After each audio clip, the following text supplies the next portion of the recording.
wears a crown, commands a kingdom, and sits on the throne once held by legends. But what if the man ruling Britain today is still at his core just a boy? A boy who never felt held, never heard the words he belonged from his mother or his father. A boy who found emotional safety not in his own family, but in the arms of a woman who would become his lover, his protector, and, in many ways, his mother. This is not just a royal story, it's a psychological one, a haunting one, and it may explain why Prince Harry is now felt and left unprotected, not just by the institution, but by the father who is supposed to protect him and love him the most. This is Majesty, Sussex Report. I'm Antonio. Thank you for spending some of your valuable time here with us.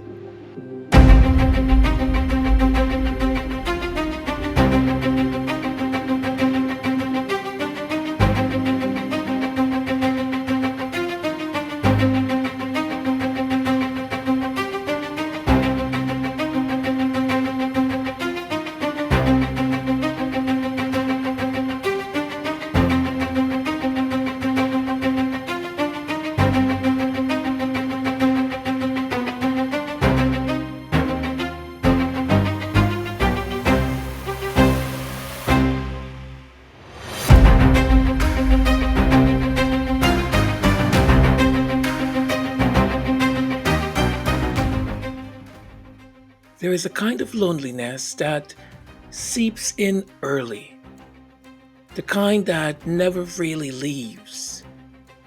For some, it begins in the cradle and follows them until the crown.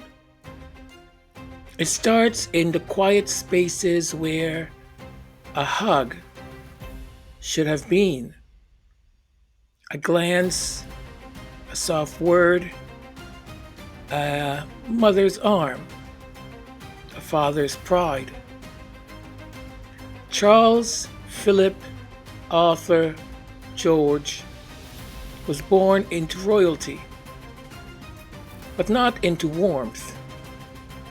His parents, Queen Elizabeth II and Prince Philip, were embodiments of stoic duty. Emotion was seen as weakness, nurturing was left to nannies. His mother was often away on royal tours.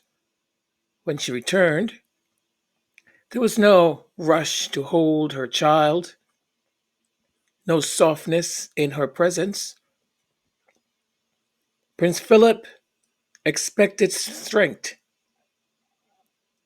performance, and self-discipline, not emotion. Charles, too sensitive, too thoughtful, too soft, never quite fit the mold. What Charles endured in childhood fits the psychological pattern of emotional neglect, not quite abuse, but absence. Not trauma you can really see, but fractures that you carry. And a child who does not feel seen or suited learns to survive by adapting, by pleasing, by withdrawing, or searching for emotional substitutes. That's where Camilla Parker Bowles enters into the story. Charles' attachment to Camilla was not just romantic, it was psychological. She entered into his life at a moment when he was emotionally displaced, uncertain, and often mocked by the press and the public. She became his sanctuary, someone who understood him, validated him, and met his need for emotional security. She wasn't just his lover, mistress. She became a kind of emotional caregiver, a mother. I know how that sounds. To the boy who never felt that he had a mother. And so Charles formed a bond with Camilla that was more than love, it was dependence. This emotional entanglement would shape the rest of his life and devastate others. When Charles married Princess Diana, she was just 19 years old, a teenager full of hope, full of love, full of need. She turned to him, her new husband, not only as a partner, but as an emotional anchor. After all, he was much older. But Charles, emotionally frozen, could not offer her what she needed. Her desire for affection, attention, and presence annoyed him. Her vulnerability repelled him. In Spare, Prince Harry recalls how his father would grow distant, even angry, at the sight of emotional need. It wasn't personal, it was learned.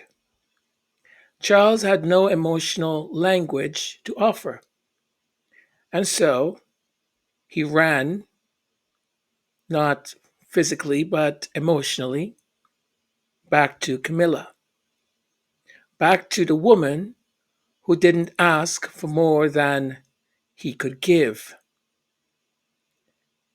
Over time, this attachment hardened into devotion, and devotion became loyalty at any cost. He remade the world for her. The British public was promised she'd never be queen. Today, she wears the crown. Charles embraced her children, her legacy, her place in the monarchy, and he did it while turning away from someone else, from his own son. In Spare, Prince Harry recounts a life of distance, not abuse, but detachment. Charles wasn't cruel at the time, but he wasn't comforting. He left post it notes instead of heart to hearts. He informed Harry of his mother's death without a single hug. He watched his youngest son suffer and remained distant. And now, as new documents emerge, we learn something even darker. The palace, under Charles' leadership, actively worked to deny Prince Harry proper security, even knowing the incredible threats against his life and that of his family. And there are whispers, credible and cold, that King Charles once remarked that if Harry were to die, it wouldn't be a significant issue. This is not the thinking of a man at peace with fatherhood. This is the mind of someone still emotionally stalled in childhood, still defending the one emotional relationship that sustains him. In psychological terms, this is called arrested development. Charles rules a kingdom, but his inner world is ruled by a child who was never held and now clings tightly to the one woman who feels like safety. Camilla is not just his queen, she is his emotional mother, his romantic partner, his rescuer from the ghosts of his youth. And anyone, even Harry, who threatens that emotional bond between him and her becomes a threat to be removed, to be eliminated, not a son to be embraced. Prince Harry, who dared to speak the truth about his stepmother, the very woman who gaslit his mother, undermined his childhood, and now wears the crown, has committed the one sin Charles cannot forgive. He broke the spell. He named the emotional dysfunction, and in doing so, he exposed the boy behind the crown. So now we watch as a king shields the one who saved his emotional world and leaves the one who bears his name out in the open, vulnerable, hunted, and alone. And we are left with this chilling question: what happens when a father, broken and unhealed, sees the son who exposes that fracture, not as family, but as a threat, as an enemy?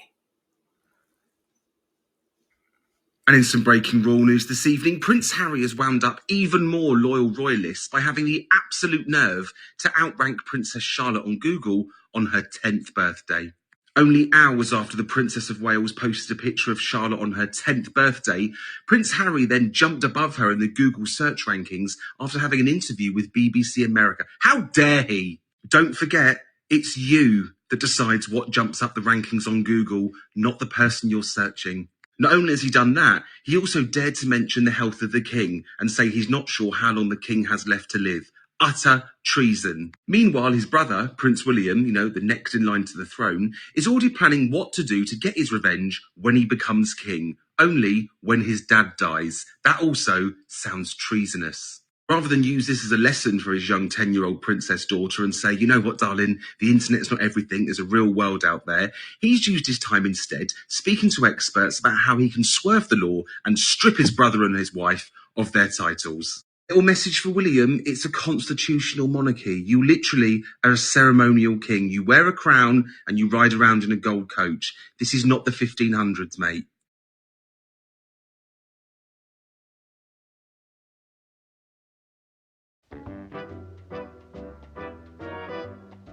Once again, thank you for being here. Every time you watch, comment, or share, it means more than you know. I pour my heart into this work because I believe in it. And clearly, if you're here, something brought you too, and it's not my pretty face. If you haven't subscribed yet, this is your moment. Click that button. It's free, and it makes a real difference. and hit the notification bell so you will be one of the first people to be notified when something new and meaningful goes up. If you feel moved by what we're building, consider going a step further. There's a Buy Me a Coffee link and a membership option if you'd like to help us keep this going strong. It's like lighting a little candle for something you believe in. And whether you're here quietly or loud and proud, leave a comment if you can. It helps the message travel. Thank you so very much. I appreciate you. Thank you.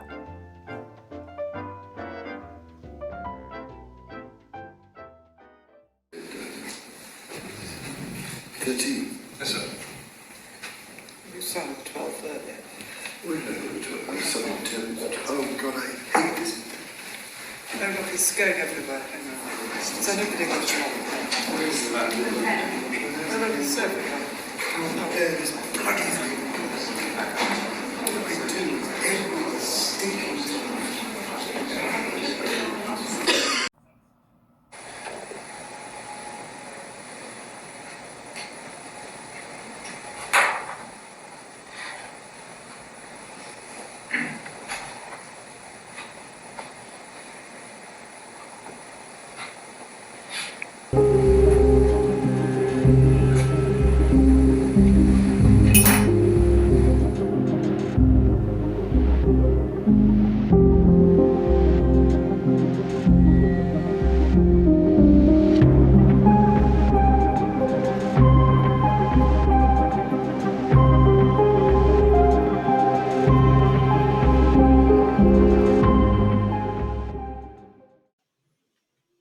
There are questions so uncomfortable, we rarely speak them aloud.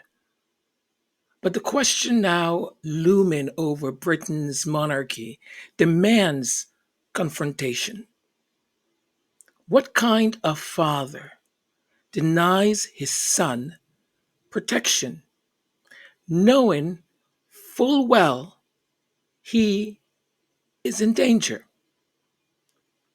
To understand how Prince Harry became a target not only for public vitriol, but also institutional neglect, one must look behind the curtain at REVIC, the UK's Royal and VIP Executive Committee. Prince Harry's removal from state funded security wasn't simply bureaucratic, it was strategic, it was punitive, and most disturbingly, it was influenced by the very family he was born into. Former Royal Military Police Protection Officer Richard H. confirmed what many suspected. The royal household is in control here. Members of the household sit on RAVIC. They speak for the king. In other words, RAVIC doesn't act independently. When Harry said he feared that the palace influenced his security removal, he wasn't speculating. He was reporting the truth. When a BBC interview aired confirming Harry's concerns, the palace forced the network to apologize. That's not silence, that's suppression. The household doesn't just influence decisions, it enforces them. And Harry's punishment? To be vulnerable, to be unprotected. The moment Harry chose love over protocol, the die was cast. He didn't commit treason, He didn't betray the country, even though some may tell you he did. He simply refused to let his wife and son endure the same emotional torment that killed his mother. For that, the institution turned on him. When he offered to pay for his own security, they said no. When Megan pleaded, please keep my husband safe. Please don't pull his security and announce to the world when we are most vulnerable. They said to her, it's just not possible. It's just not possible. Impossible or intentional? We are talking about the same institution that has moved mountains to protect disgraced royals and obscure, damaging stories. The same institution that rehabilitated a mistress, Camilla, re- re- re- re- rehabilitated her image with the press, and it seems like the rest of Britain is quite okay calling her queen when it was promised that she would never have that title. Yet, when it comes to Harry, a man who served in Afghanistan 2 tours of duty defending his country, who represented the monarchy with dignity until his last day in service, he was cast aside. This wasn't a rejection, it was a warning. Pick love, and you lose your life. The palace cruelty isn't new, it is documented. Prince Charles allowed his communications team to throw Harry under the bus to make himself and Camilla look better. The fake story of Harry going to rehab, engineered by Camilla's fixer, Mark Boland. The goal? The goal was to distract from Charles' PR disaster and boost Camilla's public image. He offered up his own son that was still grieving from the passing of his mother. The press ran headlines. Prince Harry admits cannabis use, but it was all a fabrication sold to the tabloids with palace approval. One commentator summed it up. It looks like a son being sacrificed to make his father look better. This isn't fatherhood. This is propaganda. And it didn't end with the teenage headlines. It continues today with security revoked and silence enforced. Charles has granted Camilla's children honors and security, but his own son, his own grandson and granddaughter exposed. And don't come and tell me this is about, oh, he said this and he wrote a book and he did an interview. They took away his security before he even did the Oprah interview. They cut him off from the salary that the king had promised him. They promised him he would have security for the entire year while it was probational, and they promised him over $100,000 to help them transition. Both things were taken away just in a few months. Frogmore Cottage. The Queen gifted that to Prince Harry. That was going to be their headquarters because it has the proper security. What does his father do? Kick him out. Everything, my friends, point that this man cares nothing at all about his son. Nothing at all.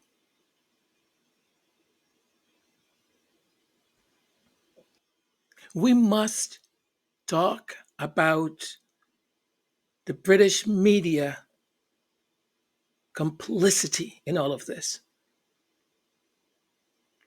A journalist recently admitted, I was told I could say what I want about Harry and Meghan, but I had to lay off William and Kate. There it is. The strategy in plain sight. Commentators like Victoria Arbiter claim the royals remain silent while Harry runs to the press. This is a lie of omission. The palace has leaked, has briefed, and lied for decades. Silence is not the absence of words, it's the presence of orchestration. Harry and Meghan spoke once with Oprah, once with Netflix, once with Harry's book, Spare, his memoir. They did not start any of this. None of it. As a matter of fact, perhaps they naively thought, stepping out of the limelight, as so many in the public now was asking for. Oh, well, if you're taking taxpayer money, we would like to see the baby right now. We pay for your living. You better pose. You better show us your baby. Give it over to us. You're living in tax-funded house. Who do you think you are? Oh, she spent $2 million on refurbishing Frogmore. Oh, I bet you there's like some holistic jacuzzi and some California avocados that are killing people. And the British people ate it up. They had found in their soap opera story of the royals the villain. The villain that they can slap anything onto because it will stick. Say she's a bully. Let's say she's a bully. But she's not.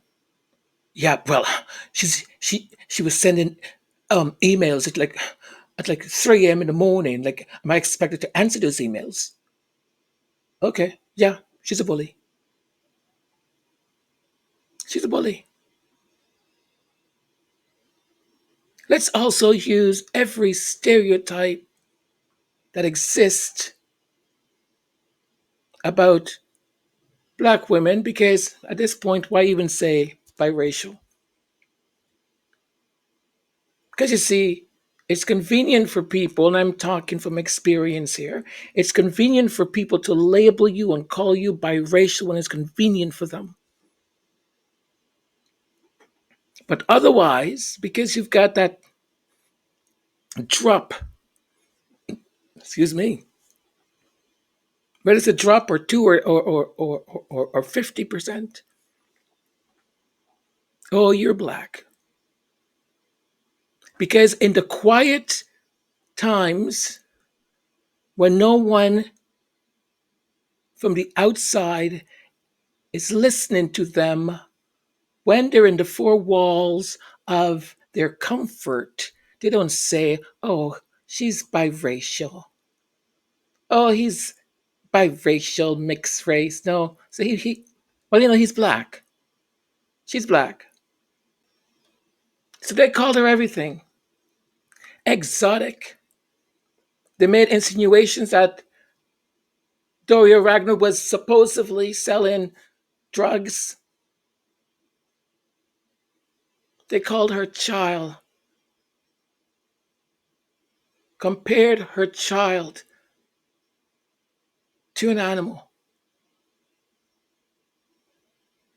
I am flabbergasted. So they didn't start any of this. The only thing they wanted to do was to get relief from this never ending shooting squad because they were not allowed to respond back.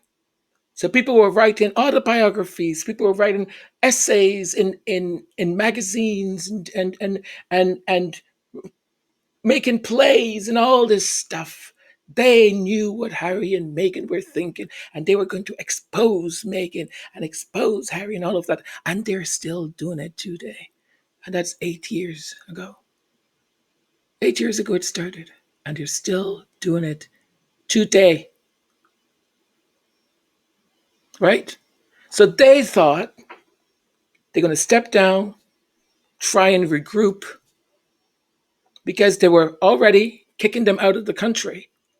There was already people arrested, right? Because the far right and the neo-Nazis were coming for baby Archie, coming for Meghan, coming for Prince Harry. People are in jail, people. In jail.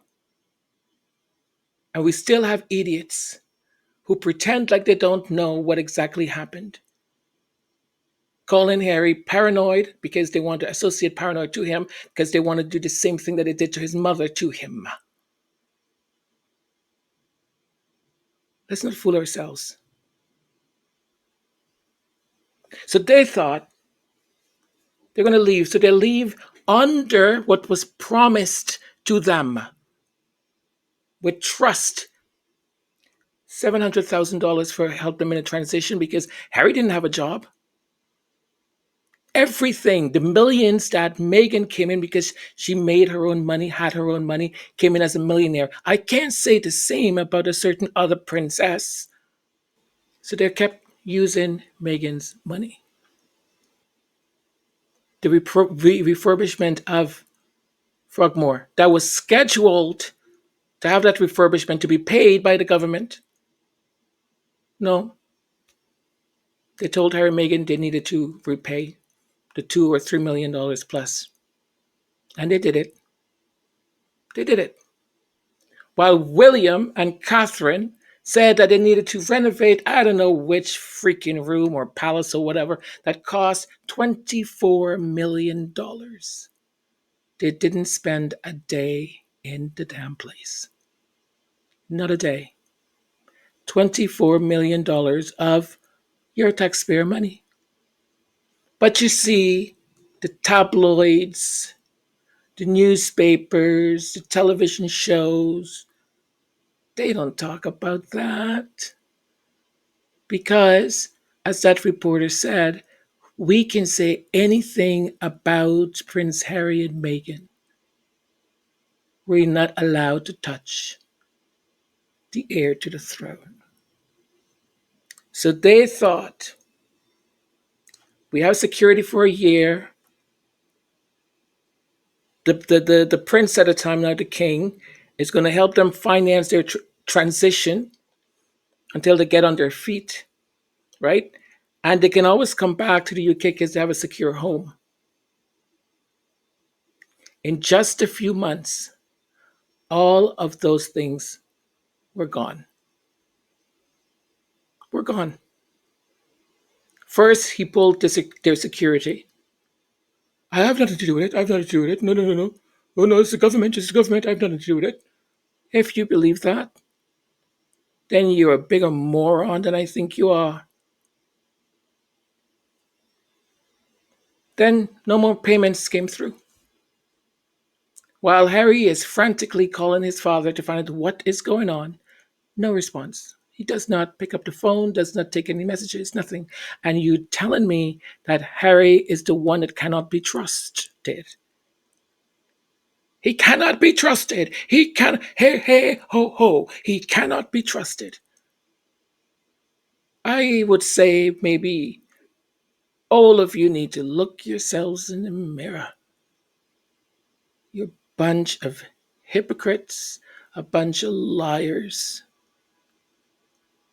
with your fake concerns and your fake, oh, I'm so devastated. How could he? The poor father, his poor father. First it was, oh, poor Prince Philip. Prince Philip is in the hospital. Oh my God, how could they? You know that poor man. That poor man. He made himself get better. He absolutely made himself get better to attend that horrendous wedding. Horrendous wedding. I mean, what kind of music was that they were playing in the uh uh horror, and that preacher, oh, no decorum whatsoever. No decorum. I tell you, I miss the days when we were only what? I shouldn't say that. Okay, I will not say it. But I miss the days. I miss the days. Yes, yeah, I'm sure you miss the days. Prince Philip is sick. Oh, how could you do that to Prince Philip? While they are consistently every day writing trash, demonizing these two people, and they are now in California. A year. They thought in a year's time, we're out of the public view. We're just going to hunker down here. They will run out of things to say and they'll leave us alone. No. Who are you kidding? They came up with more fantastical things. Oh, Harry and Meghan said they wanted privacy. What kind of privacy is this? What kind of privacy is that? Oh, they went to receive some award. No, Terry. I don't know if they understand what the definition of privacy is, because the definition of privacy is that you're private, you see, but they are public. They're always in the public. I see them every day on the telly. I see them every day on the magazines. I see them every day on the newspaper. They're talking all the time against the royal family. How dare they? How dare they? You are all sick. You're sick. You're stupid. Stupidity and illness combined together. Those two people did not say a single effing word for a year about the British royal family, hoping and thinking that they would get some reprieve. But they didn't. And the attacks just kept coming, more and more and more lies, character assassination. All of a sudden, people starts to parrot what the tabloid said. And when you ask them, well, give me a specific example. Well, she said this and she said that. No, she never said that. That was the tabloid who said that. No, she did. She did. She did call the British. She called the royals. She called the Queen a racist. She did. I know she did. She never did. She never called anyone a racist. She said Harry communicated to his wife, as husband and wives tend to do. They sit down and they chat, at least the normal ones. And he said, honey, you wouldn't believe what happened today. I was over at so and so, and Archie came up as a well, I didn't call him Archie to point, but the baby came up as a topic, and there was some concerns about how dark he's going to be. And I am sure she went, "What? Oh gosh, please, not another thing." So he never said they were racist. She never said they were racist. Questions were raised about the skin color. Now, you tell me if it's racist or not. Some people have labeled it unconscious bias. I don't know. They never spoke for a year. He pulled their security, stop payments. They had to scramble. So tell me, now that they are vulnerable, now that there is threats, because keep in mind, they all know that Harry and his family, their security threat level is higher than the monarch, is higher than the queen herself. None of them have that level of danger. None. None of them. And knowing that, his father telegraphed through his private secretary and whoever the other person is who's sitting on the Revik. As Harry said, one day they said, okay, we need to do this assessment to see what his risk is. Because the last one that we did, he was the highest, had the highest level. So let's do one. The palace summoned them. Ba-ba-ba-bum, ba-ba-ba-bum. Off they go. Next day, all of a sudden, no. No.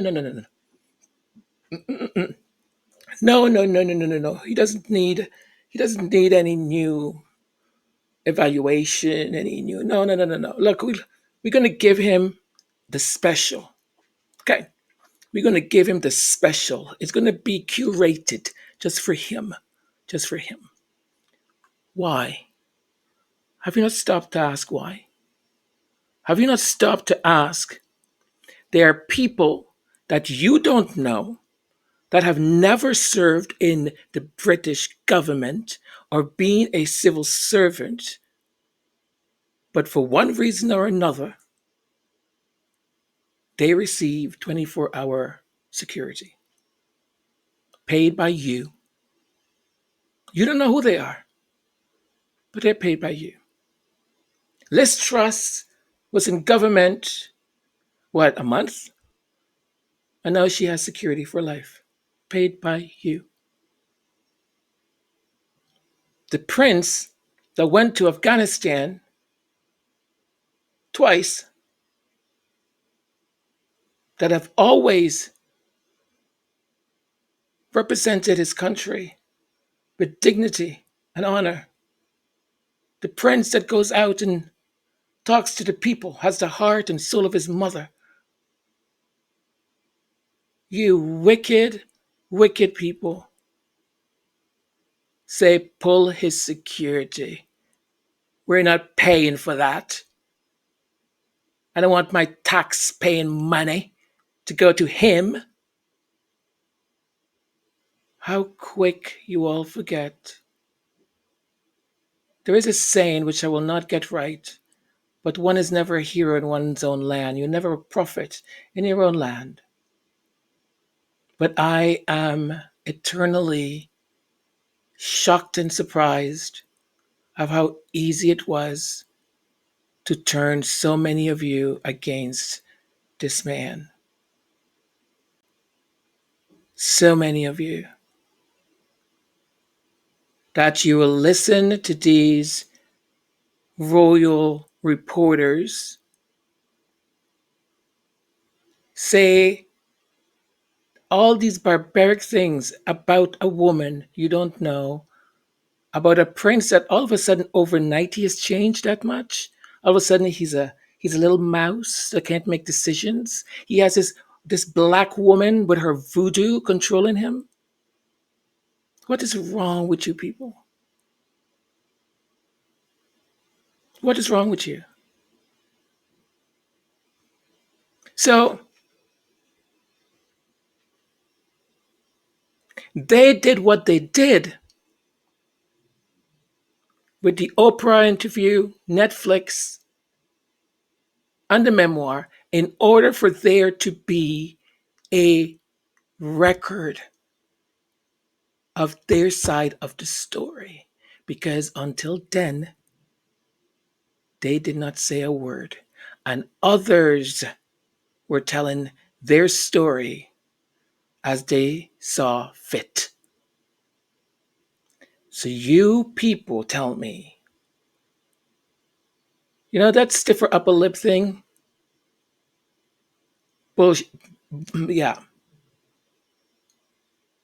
Maybe it's okay for all of you if you're getting abused within your family to just, well, I'm not going to say anything. I'm going to keep my family dignified. I need to keep the family dignified. That explains so much about the problems that exist in the United Kingdom. That explains a lot that so many predators have gotten away with it. And still. But look how quick you are to get furious because, oh, well, it's not the white people or the white man doing the predatory stuff. It's these people from another place.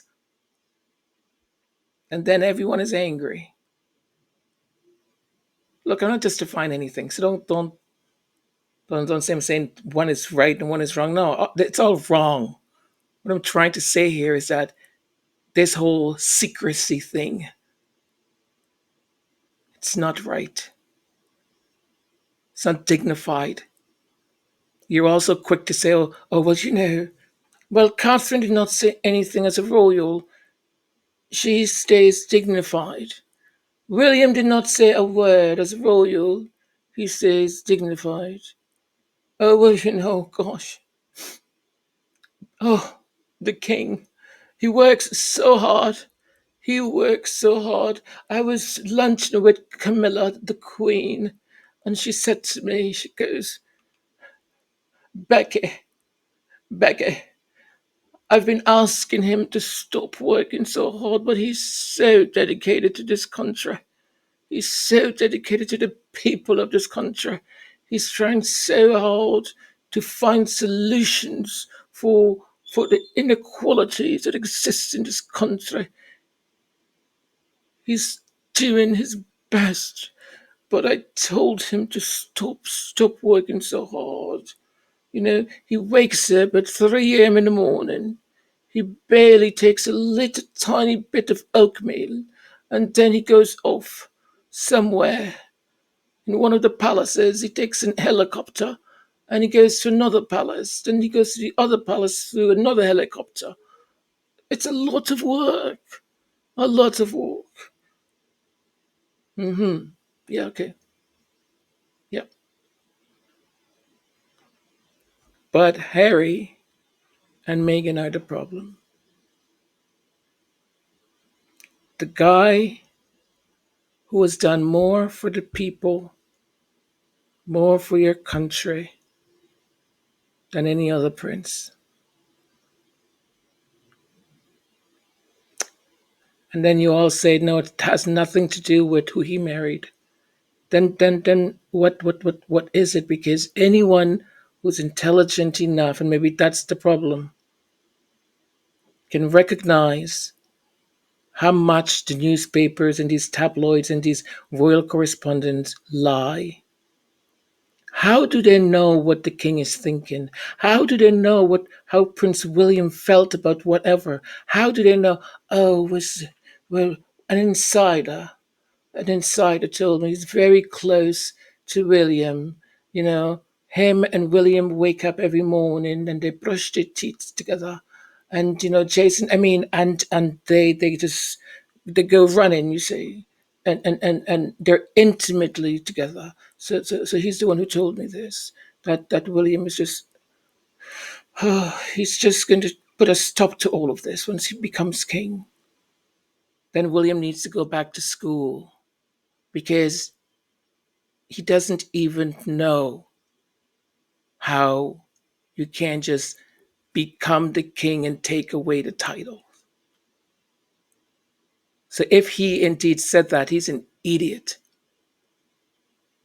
Pick up a freaking book. Maybe read before you say anything, if indeed he said anything.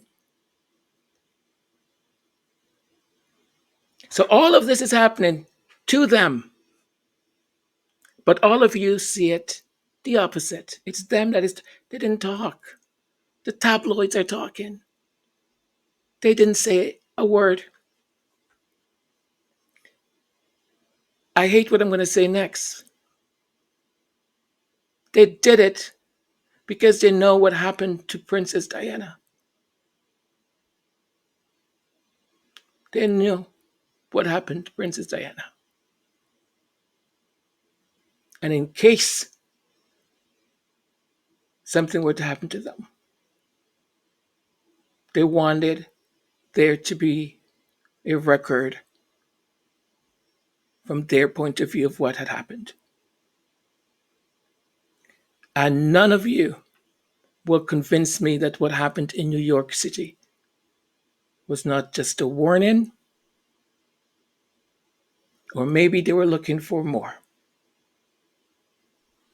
Because they knew very well that Prince Harry has said when cameras flash in front of his face, the trauma, the pain, the hurt, the anxiety, all of it comes back in an instant. And there they were on scooters with cameras right at the window of the taxi and flashing so he can lose it.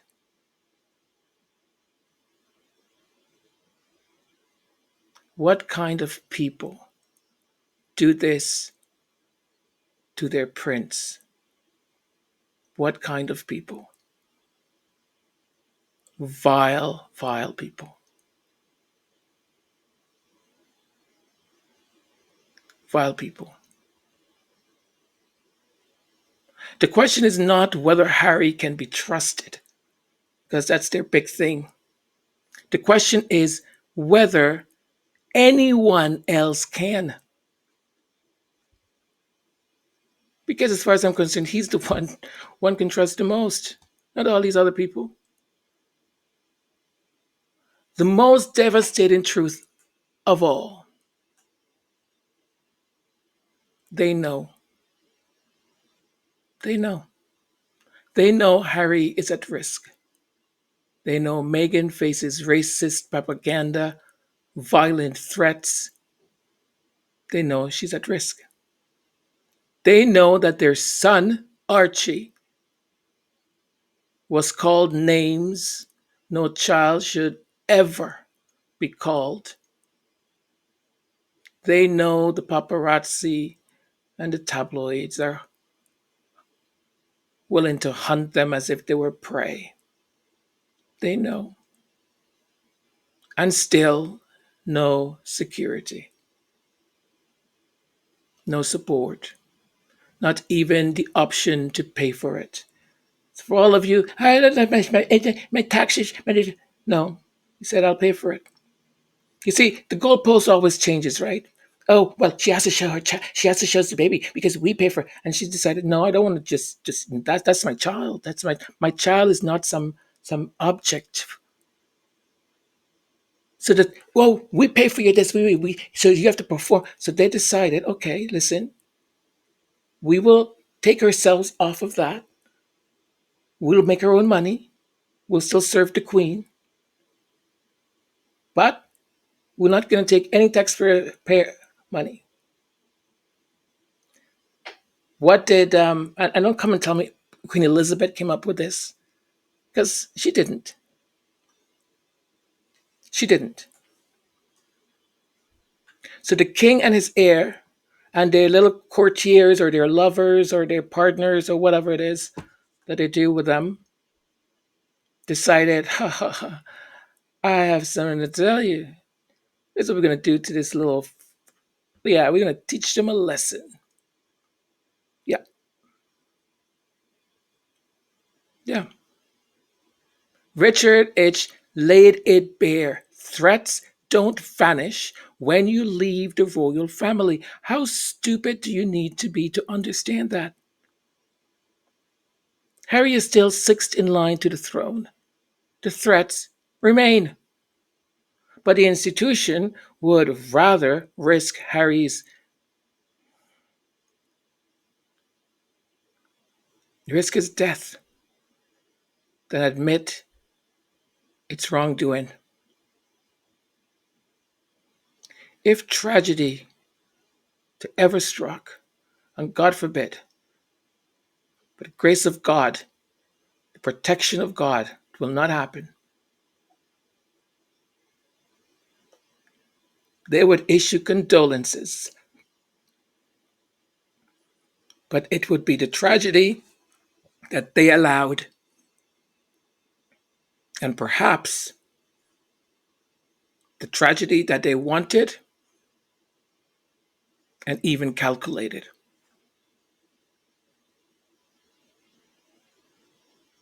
So we return to the question, does the king really want Prince Harry dead? Perhaps not in word, but in deed. Every refusal, every silence, every smear, every denial of safety, each one brings Harry closer to danger. This is not abandonment, it is betrayal. A betrayal so profound, so systemic, that it leaves us asking if this is what royalty does to its own. What does it mean for the rest of us? And more urgently, who will be held accountable? Who? Prince Harry certainly said in the last interview he gave to the BBC, where he said, God forbid, why would they not want us to have security? Why would they not want us to have security? If something were to happen to us, to my father's grandchildren, who then is to be blamed? I think you all know that answer.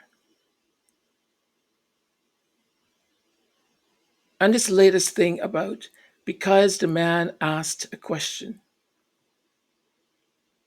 he wants to see his father, he wants reconciliation. And all he said was, like, I don't know, I'm cut off. He's not speaking to me, he's not talking to me, he's not returning my calls. I don't know how long he's going to live. He might have 6 months, he might have 10 years, he might have 20. I don't know. He's still my father. But while Prince William, every other day there's a headline, and William is preparing to be the king of the 21st century. Oh, and William is going to do what his father didn't do. He's going to strip them of all of their appointments and their titles. Oh, yes. Ooh, ooh, oh, look at me. I'm so pathetic. I'm so pathetic. None of them were born into royalty, these royal voters, these rats. They're adjacent and they think that they are royals. But you see, the sad thing is, When the monarch is weak, powerless, a boy behind the crown, what is there to expect? He is a puppet, a little boy that does what he's told, gets angry if some ink on a pen splashes onto his finger. He doesn't speak to ask someone to move the pens. He gestures with a sneer, like a child that doesn't quite yet have the words. So in his mind,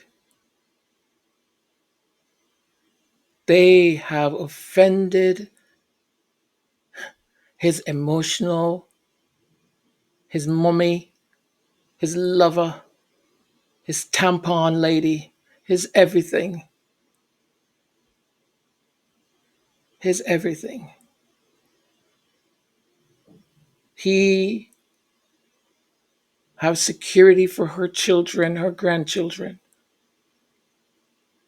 He pays for their stuff. They're all great, doing good. And his own son. Well, if we didn't think so before, now we know. There's no love there. At least not the love of a father. If he was willing to sacrifice his son in order for his mistress, it's sad to come to this conclusion, but it is what it is. The evidence is there for you to evaluate. So, how do you answer the question? Does the king want his son dead?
Well, as I completed this episode, I will say, I'll share with you that a great sadness came over me. And I let it happen. I was like, oh, well, feel what you need to feel. Then I just shook it off, and 10 minutes or so, I said, okay, there's no need to be sad here. You know, not everyone is made out to be a parent. Not everyone understands what love is, or love unconditionally to a child, to to a son, to a daughter. Not everyone understands, not everyone knows that. And listen, people are brought up in different circumstances, different conditions, and that determines sometimes their behavior. But my hope would be that as we get older, we start to look and try to educate ourselves to understand your own self, to question why you feel the way you feel or taking the actions you're taking. The British monarchy is tangled with so many webs of lies and manipulation and darkness. And underneath all of that, there is this recurring sense of evil. And, the crown above all things, protect the crown above all things. And what can we say? I guess they are protecting the crown above all things. But as you intentionally put people's lives in danger,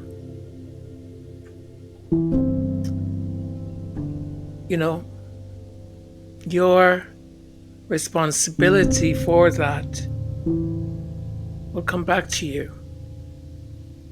Everything has, right, a cause and an effect. It will come back to you. I find these people to be emotionally stunned. I could not fathom being a parent, being a father. I feel I'll be watching a commercial or a movie and something happens to a kid or something and I feel it. I was like, no.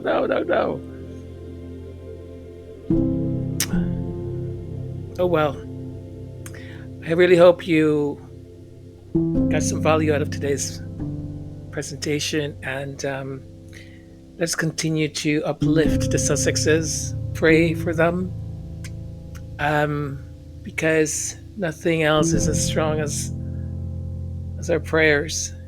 And as we do them in Mass, let that wall of protection be as solid that no evil shall penetrate it. No arrows aimed at them shall penetrate it. I thank you all so very much for being here. And those of you listening, or you're looking to listen to this at some point, thank you. Thank you. Please remember to give thumbs up and subscribe and all that kind of stuff. It's very much so appreciated. All right, I'm going to shut up now, and I bid you adieu. Thank you so much. I love you all. Take care. Be kind to yourselves. Bye for now.